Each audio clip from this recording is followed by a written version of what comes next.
Entretanto, enquanto o Brasil estivesse sob o padrão ouro, o segundo e o terceiro dos fatores apontados acima, isto é, o estado da demanda mundial e as condições de crédito doméstico, deveriam estar correlacionados de modo perverso.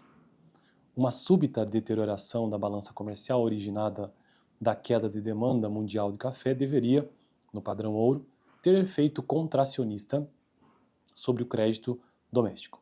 E isso implicaria que, quando os requisitos financeiros da defesa dos preços do produto estivessem crescendo por causa do arrefecimento da demanda mundial, a propensão do setor privado brasileiro a emprestar à cafeicultura estaria diminuindo, aumentando, portanto, a necessidade de captação externa de recursos para repasse pelo Instituto.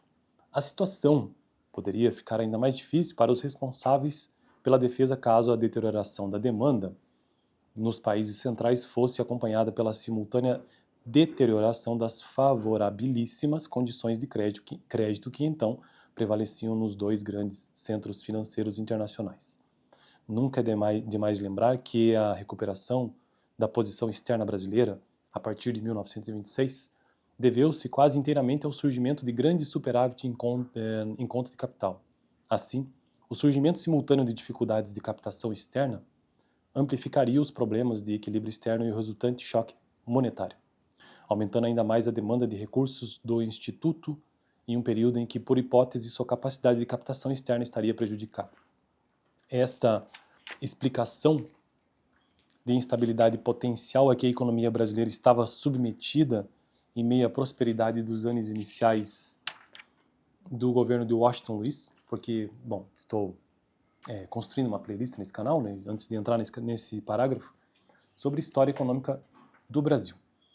História da economia brasileira. E aí você pode entender a economia brasileira a partir dos seus ciclos econômicos, se assim quiser, né? Ou seja, o ciclo do pau-brasil, lá desde o seu descobrimento, pode entender também a partir desses ciclos, como eu já disse, né? Do ciclo do pau-brasil, ciclo da cana-de-açúcar, ciclo do ouro, ciclo do café, que inclusive está nesse período aqui da história brasileira, da história da economia brasileira. Nesse período aqui, ou seja, entre 1927, 1926, 1927 e 1930, o presidente era o Washington Luiz. E aí, aqui o Brasil enfrentou uma recuperação forte, uma forte recuperação econômica. O boom e a depressão após o retorno do padrão ouro, que antes já havia o padrão ouro, depois saiu e agora retornou novamente o padrão ouro nesse período. E este ciclo econômico que acontecia aqui era o ciclo do café, que tinha forte influência sobre a economia brasileira. Tá, então, continuando aqui o nosso texto, desse livro-texto, A Ordem do Progresso, tá bom? Esse livro aqui eu considero um livro bem difícil para entender a economia brasileira, porque ele não, bem difícil não do ponto de vista do conhecimento, mas de que o texto em si, ele tem pouca estruturação. Então é um texto corrido contínuo, de modo que quando eu gravo os vídeos aqui, é difícil até de eu dizer o tema, porque parece que eu começo, ele não organiza por temas, assim, sabe, por subtítulos, fica mais difícil mesmo. E aí eu tento trazer uma explicação do que houve anteriormente, né? Então tá aqui o livro, A Ordem do Progresso, tá bom? Por que que eu resolvi adotar esse livro, sendo que ele começa só no período republicano, né, em 1889? Porque eu acho que é menos difícil você entender as políticas econômicas no regime presidencialista, né? Então aqui nós temos diversos presidentes a partir de 1889, sendo que atualmente eu estou tratando sobre o período de Washington Luiz, em 1927 até 1930. Deixa eu até dar uma olhada no início do livro, se o Washington Luiz ele realmente ficou todo esse tempo, né? Que o Brasil, cara... O pessoal fala assim que o Brasil não é para amadores, na verdade o Brasil é puro amadorismo. Então, que a gente percebe, né? Então tá, 1926, 1930, exatamente. Depois dele virão outros generais, Augusto Tasso Fragoso, e o anterior foi o Arthur da Silva Bernardes, o famoso Arthur Bernardes, que foi entre 1922 e 1926.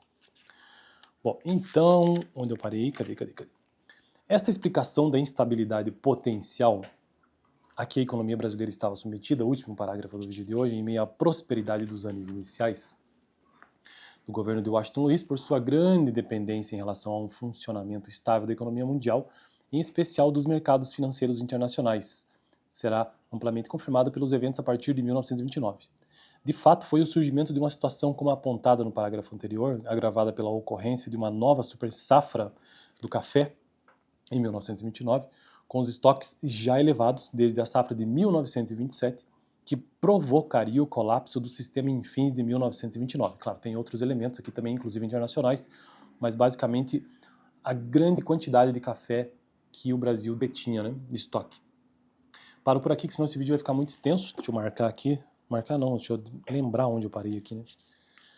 Pra gente continuar no próximo vídeo. Estou construindo uma playlist nesse canal, como já disse, né, sobre a história da economia brasileira. Indico tanto esse livro para você entender pelo menos o período republicano ali da primeira república de 1889 até 1930. E aí indico também o curso de Ciências Econômicas aqui na PUC-PR, caso você tenha interesse. Eu me formei em economia na UFPR, não foi aqui na PUC, mas aqui na PUC eu me formei em administração de empresas, então eu sei que é uma baita universidade. Valeu!